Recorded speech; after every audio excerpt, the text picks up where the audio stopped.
Hai akkam jirtu nagaa keessan ani nagaa kooti galata waaqayyo jirtuun isiniin jedha waa tokko qabadhee dhufe agaan waa tokkotti seenutti garuu isin galateeffachuun barbaada warri yaada gaarii naa qabdan komantii gaarii naa barreessan viidiyoo koollee ilaalaa jirtu akkanatti itti fuftan baay'ee tokkoon itti gammada jedhen yaada galatoomaadha. Yaada keessan dhugaa isiniin jedha keessan bicha anatti waan adda ta'e natti beekama yeroo isin wanta na barreessa yaada bareedaadha baay'ee tokko eebbifama galatooma isiniin jechuu barbaada.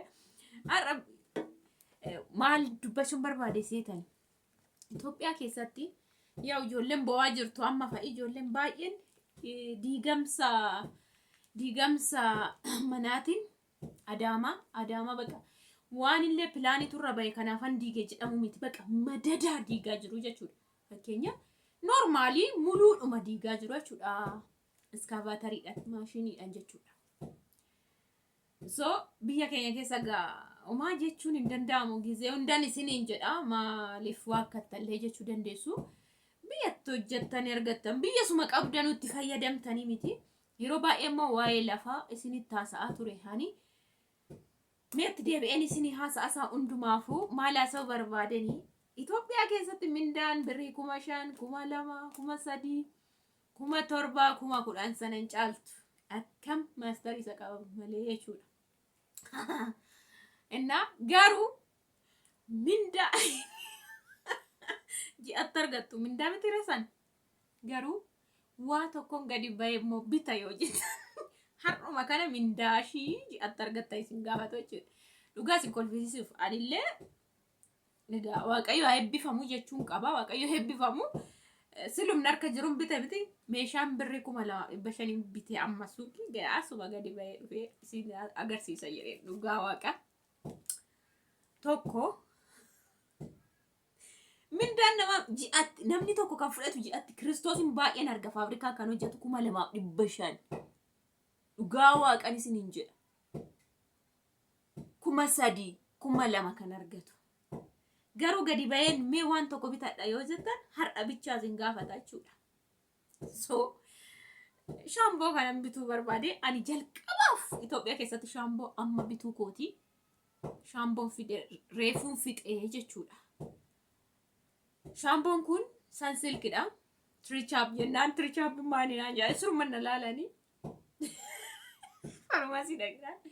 So Sunsilkii kana gadis jira. Kun birrii 300 jechuudha. Birrii 300. Farmaasiidhaan bitanii 300. Then tamira na barbaachisa.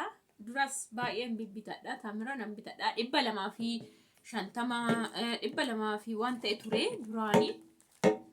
Gidduudhaan immoo fayyadamuu qabdu naan jedhanii dhiisanii waan biraati fotoon ta'an yeroo ji'oota gadii fayyadamuu sirrii xinnoo ishee sirrii miti jedhanii garuu amma ji'a 7 booda immoo nyaachuun baay'ee barbaachisaadha jedhamee kun tamirri sirriitti nyaadha dhiifama naa godhaati. Ani tamira waggaa 8 achi taa'e keessatti yeroon Dubaay dhaqeen xinnoo ishee gara dhabuutti deeme malee tamira waggaa 5 suruma akka midhaanitti nyaachaa bahee jechuudha. Isatu humna naa godhe.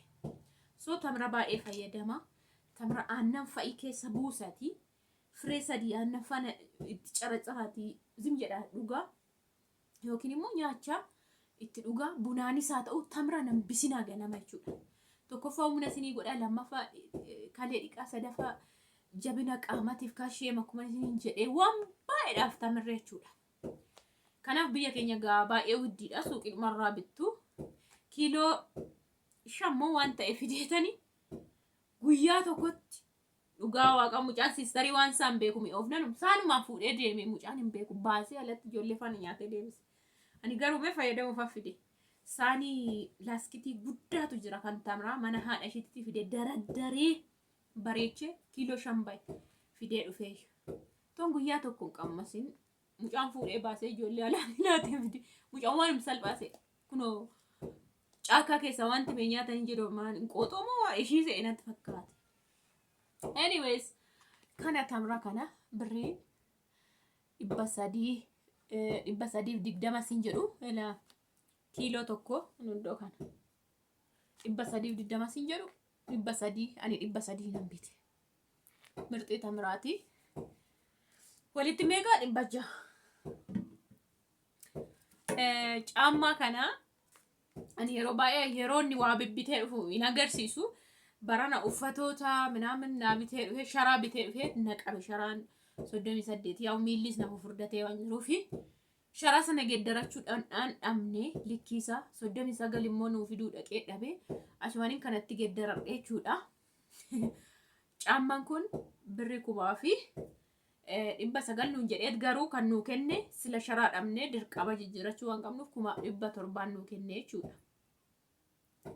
Caammaa kana 700 እና ኡፈታ አኒ ቪዲዮ ወራምናኒ ሰርፕራይዝ ናጎዳ ምናምን jedhani ijoollee yeroo waraaban mattuun galchu yeroo baay'ee nan bitadha naaf uffata faanas naaf idee ture duraanis garuu uffata bareedduu tokko fa'i shamizoota minaamin sitti nagarsiifne dhugaa dhiyoo kana keessa kan hin gaafa ayyaana kee dhufa'i isa bitee fidee jechuudha ofii isaati toon ani gabaabne ammas shara bareedduu tokko staayilii bitee fideet 38 kee wadhaani duraanii natti ta'uu dide 39 narkaa ta'e ta'uu nootu ta'e sila nafu furdateef ta'uun beeku natti seenuu dide geeddarachuu yeroo dhamne kana fudhadhee jechuudha. Caamman shi garuu bareedduudha jechuudha. An caammota miila dheeraa guuttadhe madaddaraa koo argitaniittu guuttadhee anyway haa taatu caammaa bareedduudha. Baay'ee miilli isaa sol dheeraa miti.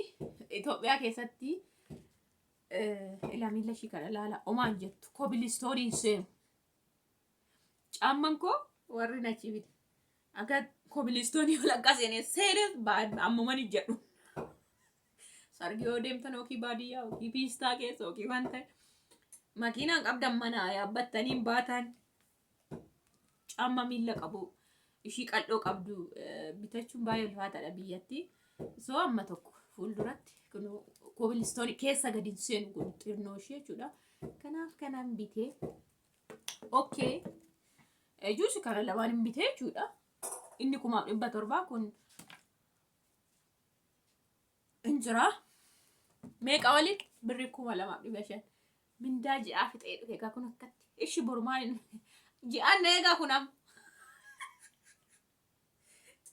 mindaa ji'aan naa fudhate dhugaa waaqayyoon jedha miskiina ani garuu dhugaa qallaalii quuqamu kumum 2 kumum 3 kumum 5 fuudhee ka'ee maalidhaan ji'a eegaan kan jedhu namni Kiristoosiin sila nookii waa tokko firqaa qabuuf miti bakka gin maal godhaa jira akkamitti jiraachaa jira ituma guyyaatti 2 sin nyaatin tokkittu moo nyaate yuun gaafee namni kun kiraa manaa kaffalee saamunaa bitatee miiccatu moo bishaan hin bitatu moo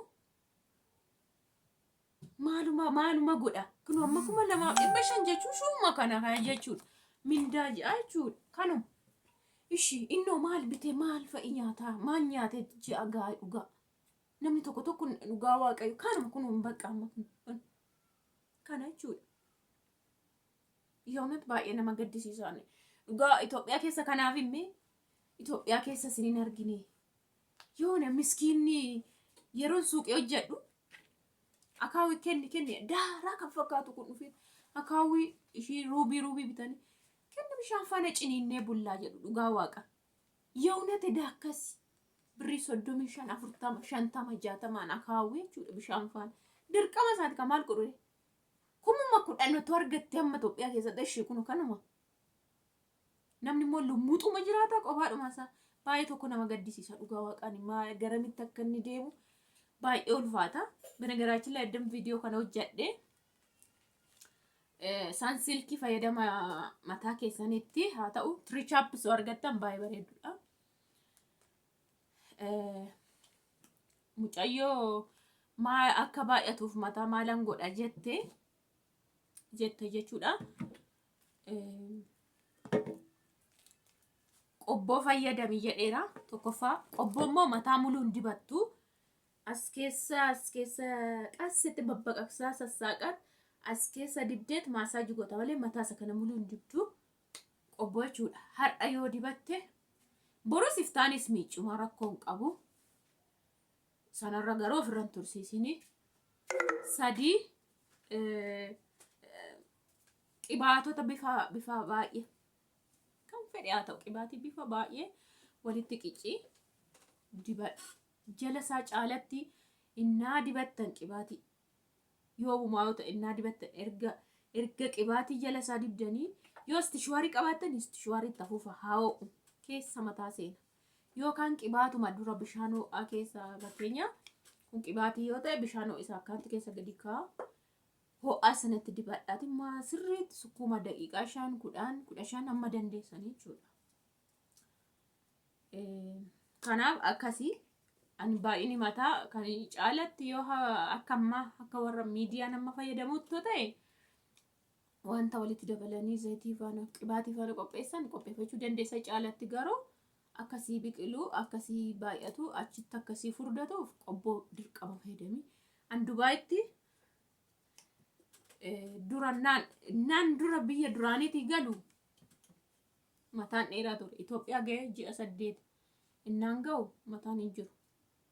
Akkasumatti deebi'ee dhaqeen amma ji'a 7-8 caccabaa didee adda hiikachuuyyuu waggaa booda waan jedheen inqulaalii fi itittuu fayyadamaa ture. Inqulaali immoo shittaasaa namni citan isin raamboo malee baay'ee bareedduudha. Daqiiqaatti magarsa dhugaa waaqabshan mataa. Achiinan itti fufee immoo maalan godhee bishaan ruuzii akkuma nama fayyadamuusaa ammallee dhiise garuu ji'atti isaa taatu naan tokko nan fayyadama.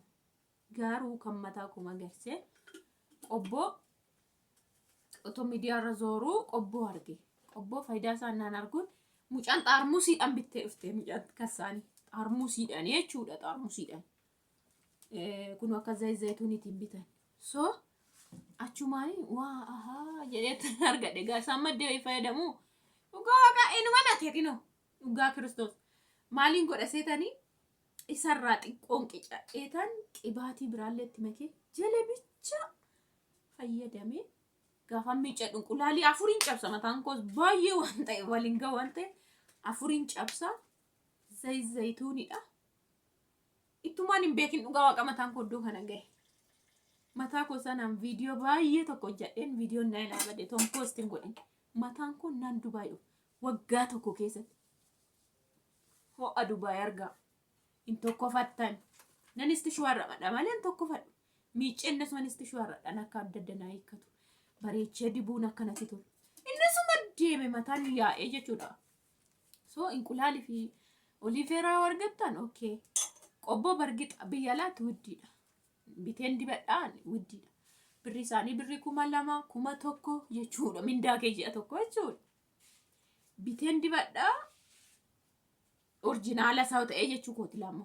Yommuu shukkuti ishii xinnoo taate 800-700. Isarra garuu isin maal fayyadamtu oliiveeraa fi inqulaalii lachuu walitti cabsaati fayyadama. Ta'ana laala dhugaan isiniin jedhe. Warreen isinitti tolu daqiiqaatti Kiristoos mataan keessan dakasanii jira. Bishaan ruuzii moo guyyaa 7 hin dibadhaan.